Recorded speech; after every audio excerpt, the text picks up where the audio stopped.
There are 5 great secrets. The secret of death is one among those 5.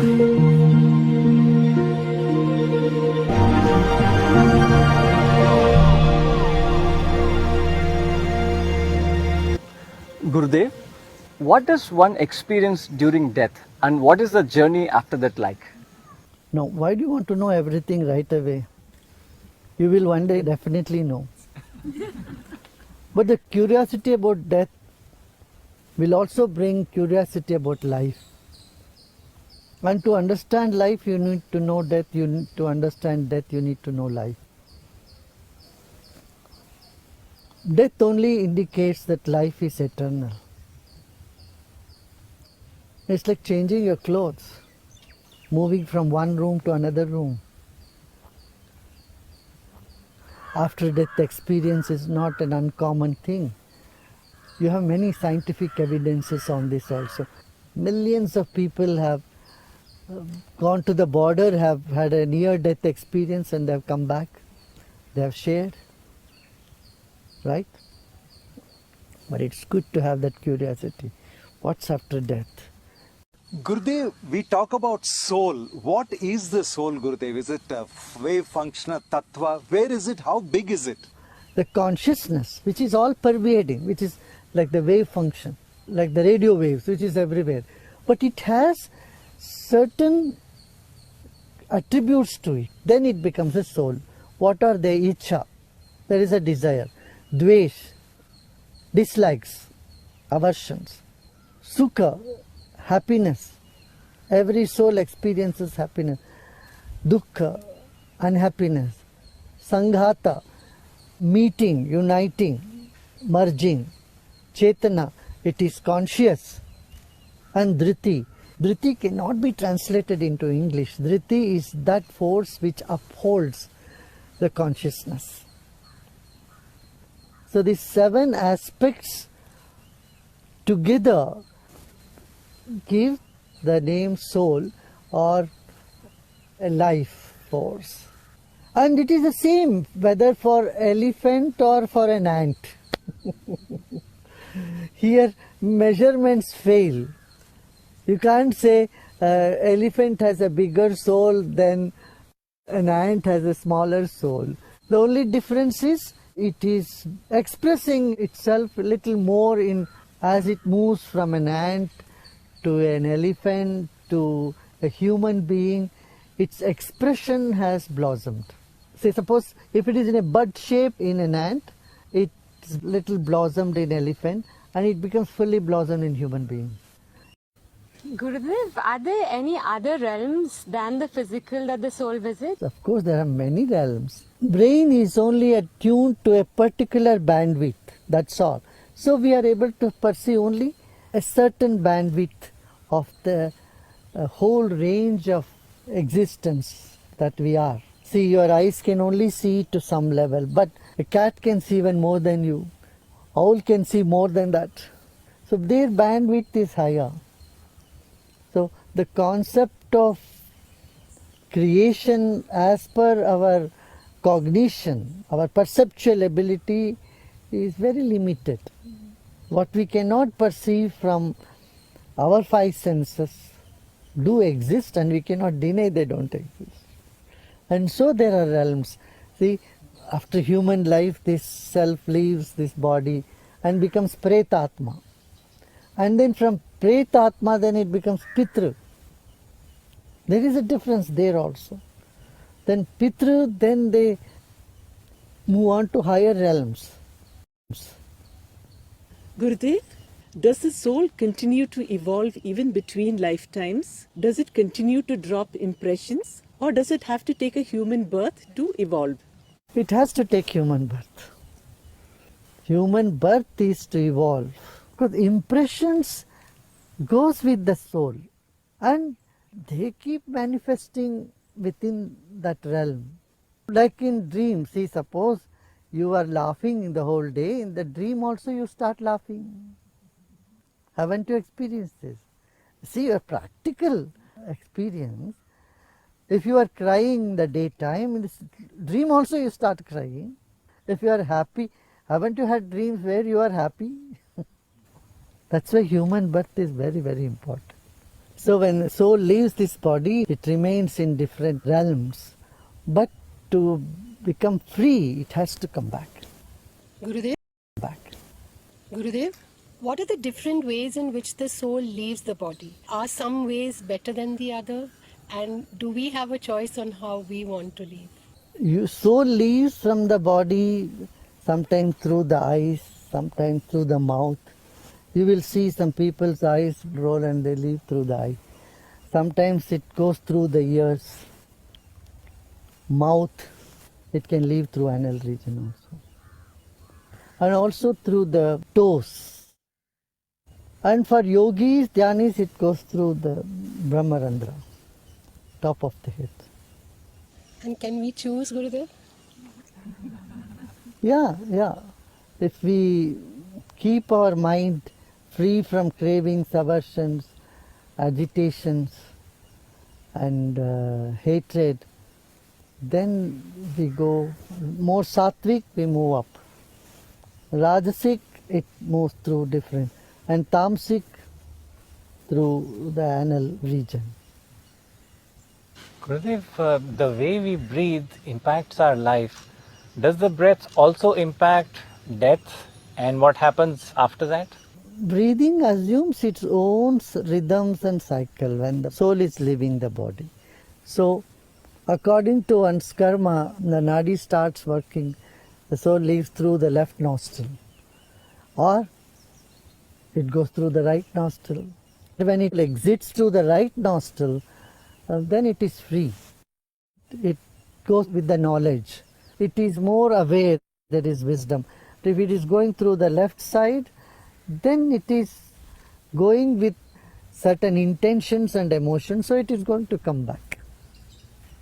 And it is connected in life also. If you see, when the right nostril is functioning, you will find there is more left brain activity, and so you are more alert, you are conscious, and you are logical. But when the left is functioning, then your right brain is more active.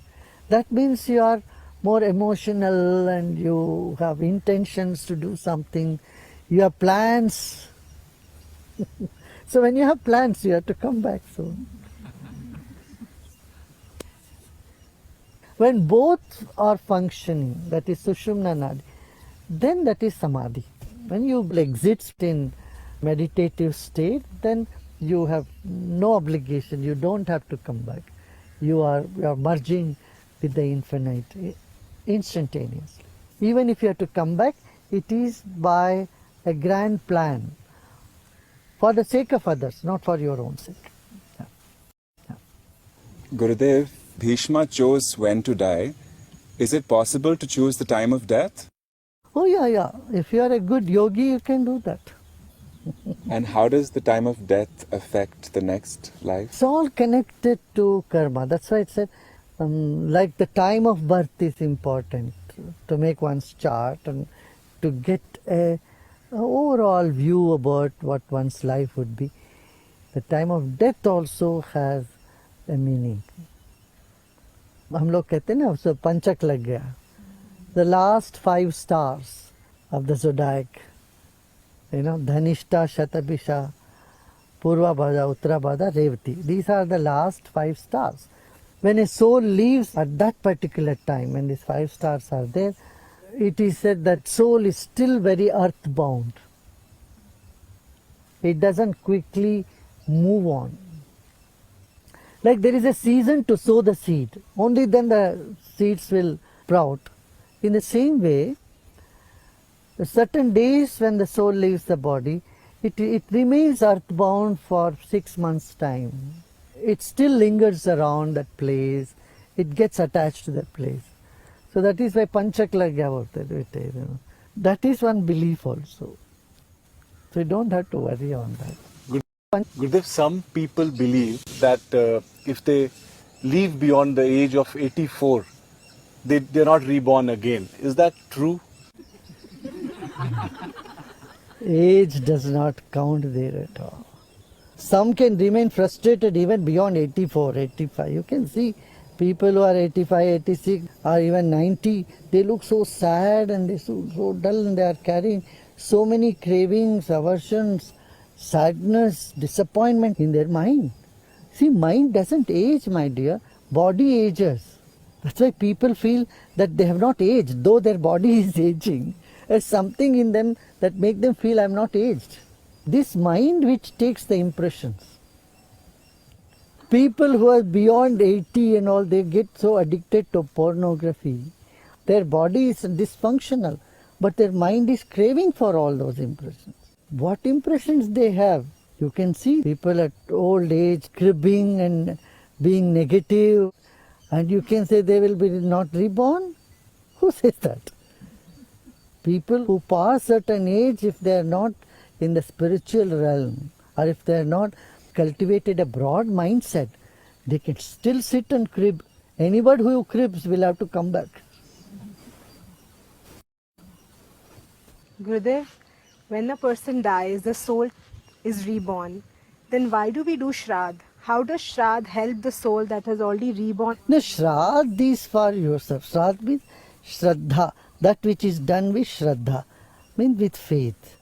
Your sense of gratefulness, your sense of acknowledging their contribution to you, definitely creates certain vibrations which goes beyond this realm. Like prayer goes beyond this realm, the material realm, the physical realm.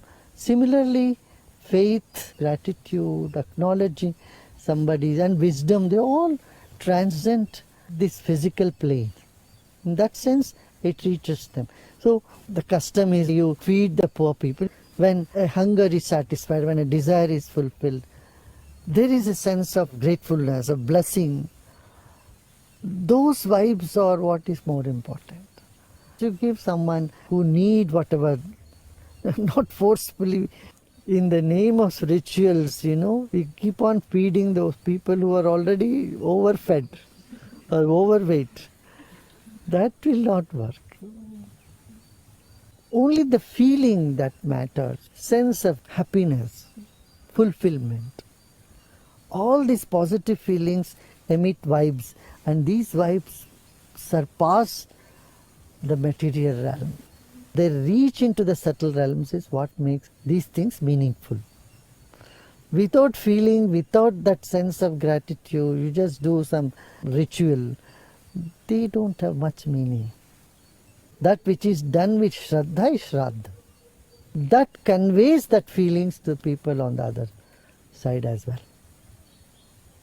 The Garud Puran very vividly describes some fearful events that occur after death. Is this in fact the journey of the soul, and is this journey different with or without a guru? When you have a guru, it's a different journey. Even that is said in the Puranas.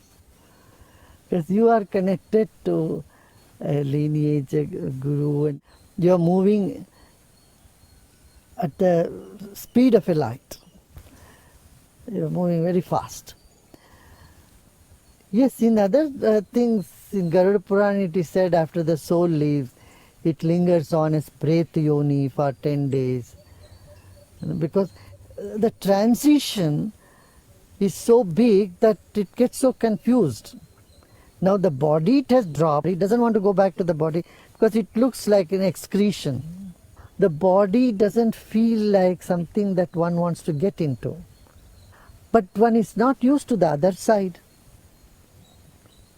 This is called Pretyoni. They are in between now. And then after some time it gets used to this in between stage, then it moves on. This is where the knowledge helps. When someone dies, the son or daughter, the priest, they say, you are not the body, you are not the mind, you are not your intellect. Move beyond this. Let this earth element absorb the earth element in your body. Let the water in your body go to the water. Let the fire element engulf this entire thing. So we merge our body back into the nature. Till now it is holding, this is me. Now it says, no, I am not this. What am I? Who am I? this awareness starts happening.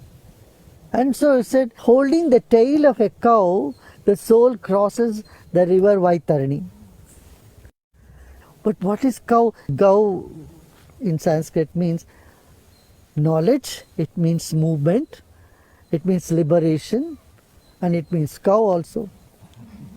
So even the tail of a knowledge, even a little bit of knowledge if you hold on to, you can cross oceans. The ocean may be very big, but a small life jacket is good enough for you to float. This is the knowledge that the children give to the parents or diseased people. It's called tarpan. All that you see in the world is equivalent to a sesame seed. It's nothing, not much significant.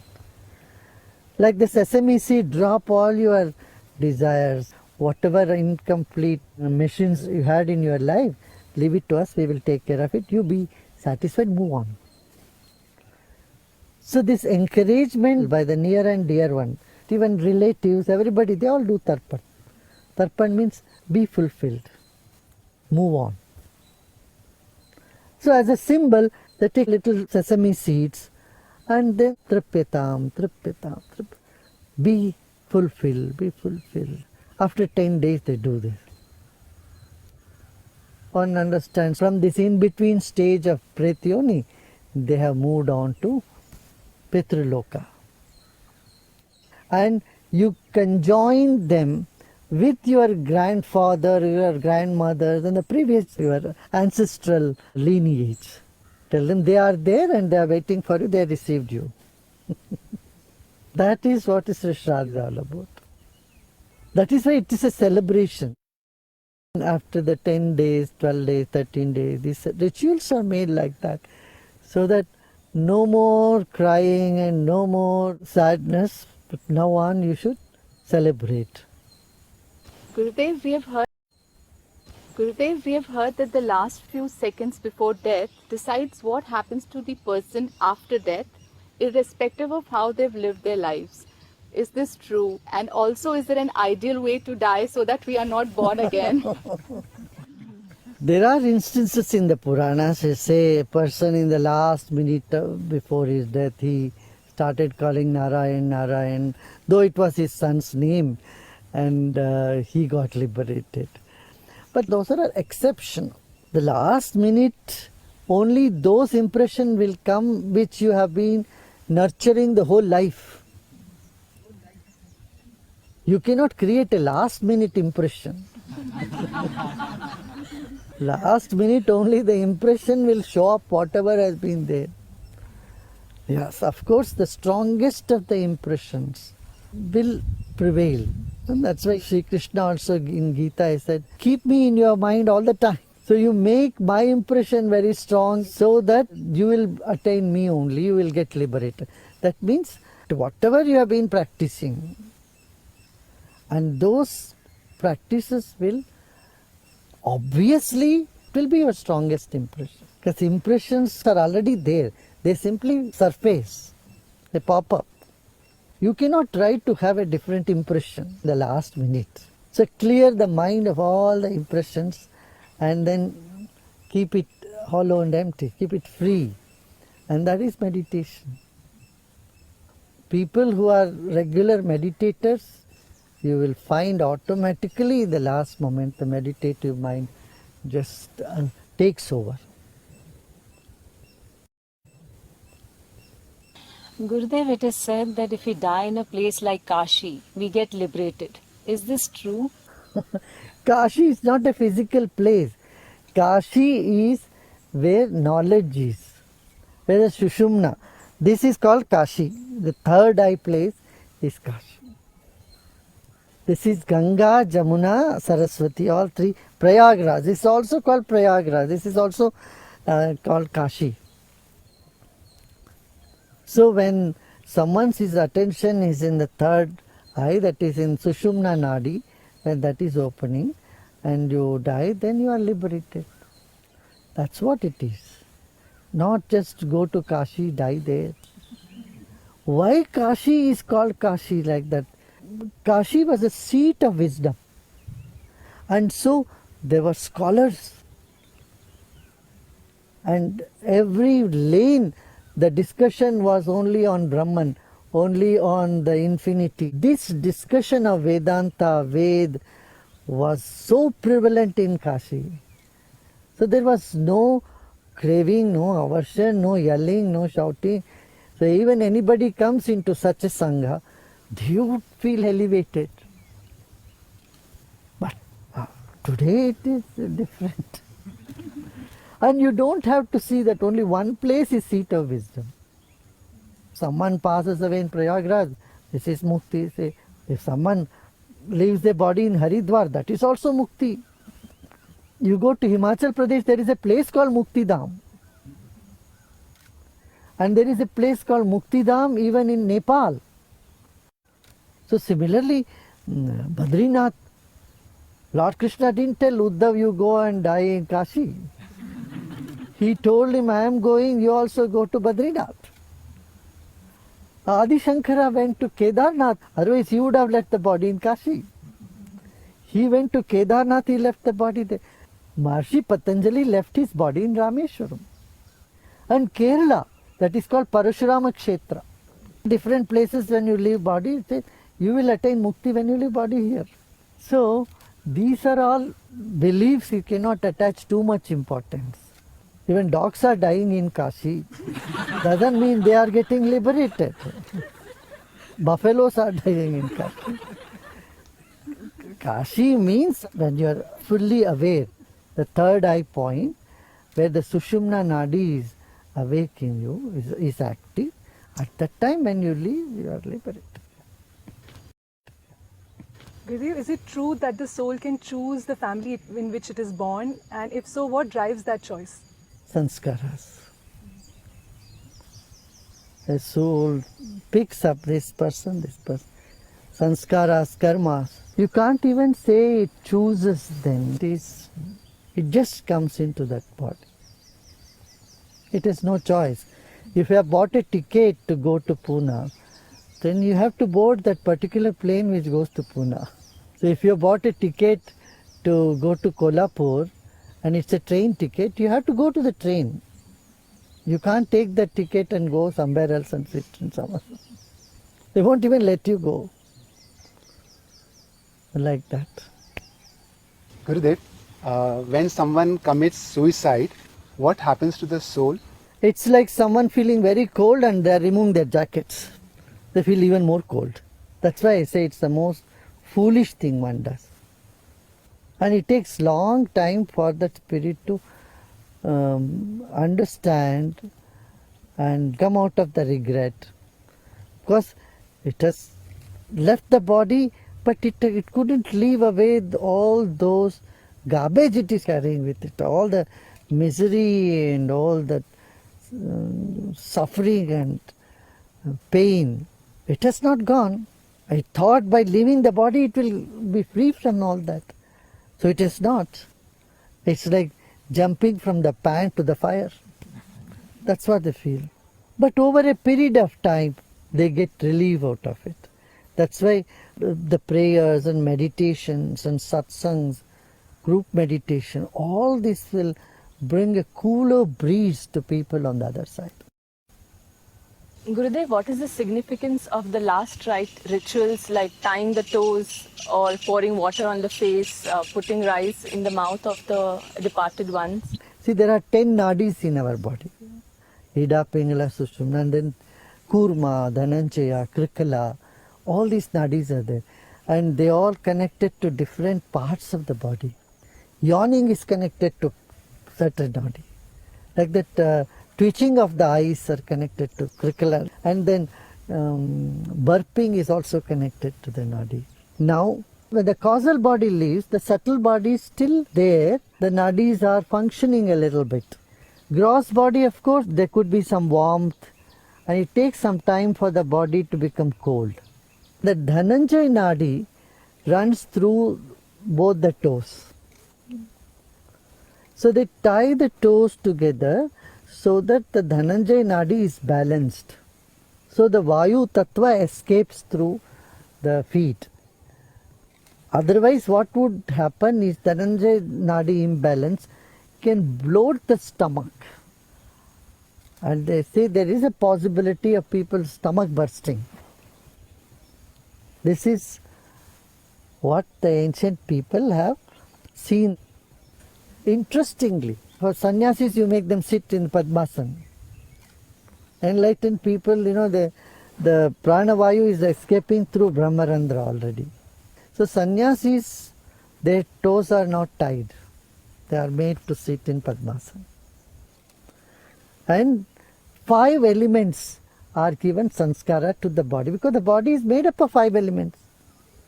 So rice is a symbol of earth element. So first you put rice, and then you put water element.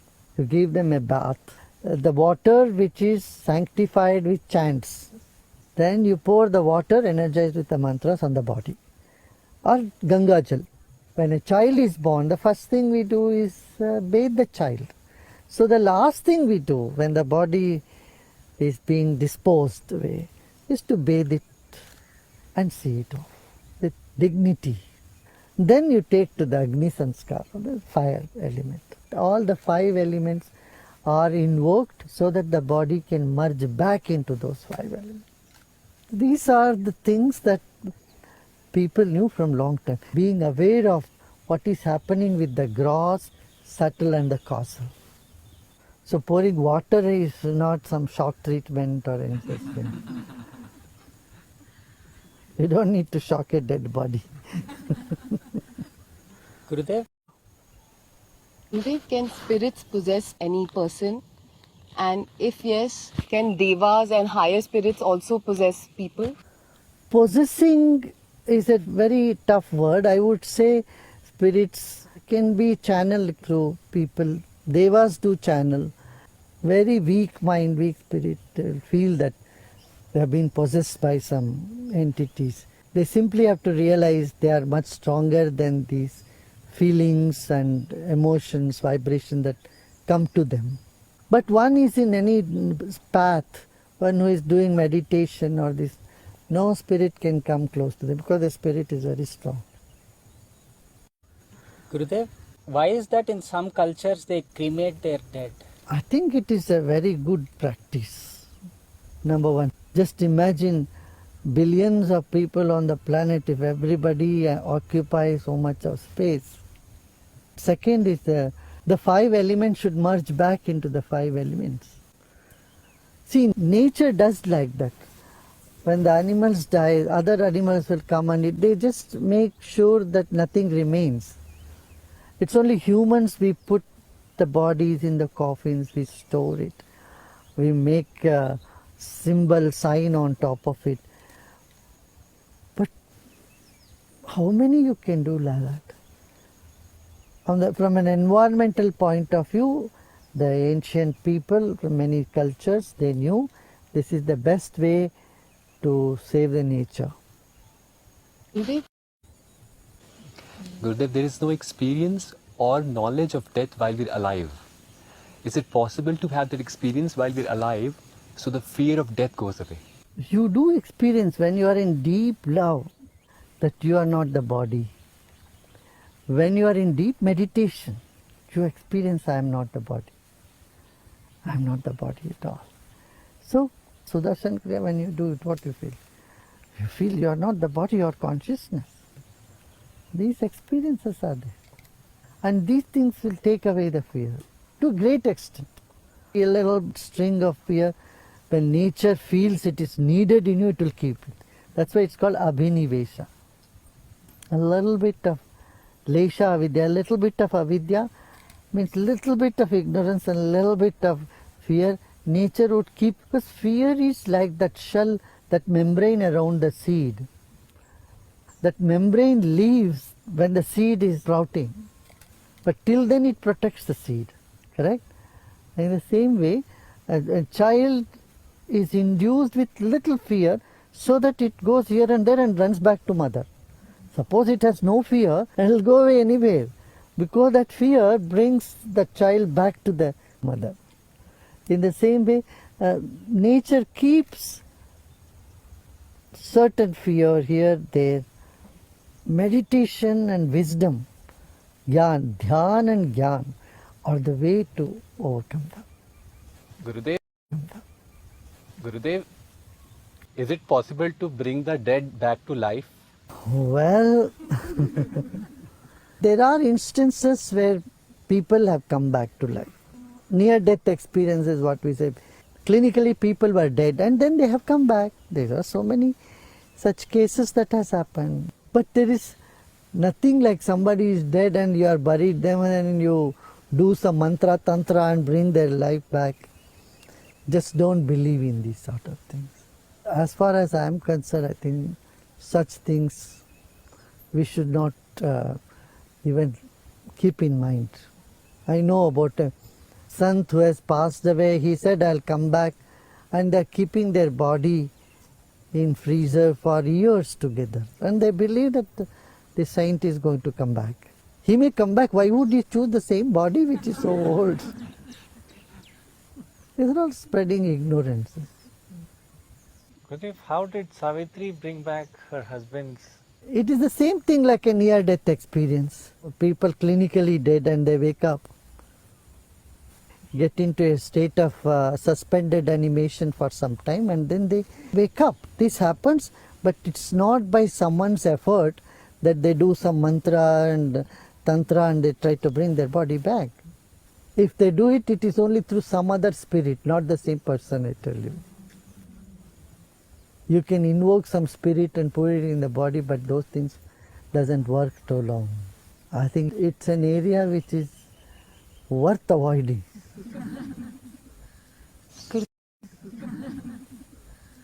Gurudev, many people who have had near-death experience, they describe it as a very beautiful, peaceful state to be in. So then why do they come back to life? And who decides that they can come back to life? Karma. It's the karma which decides. Whenever a soul exits from this realm, it doesn't even feel this realm is bad. No. Oh, it's good. You had a good time. See, people like horror movies, don't they? You don't say only I like comedy movies. No, you like tragedy movies. Thrillers also. You like horror films also. Like that, people say, oh, it was good. Because you know it has not affected you a bit. Nothing could take away your sheen and shine. So, when you are total, when you are intact and when you are invincible, you won't mind. It's like taking mud bath. You know, when people take mud bath, it looks so horrible. But if you think you're going to be like that all the time, or your skin has become mud, you would sit and cry, you know, it's just a mud bath, and for a while you soak in sunlight and then you go back and take a bath.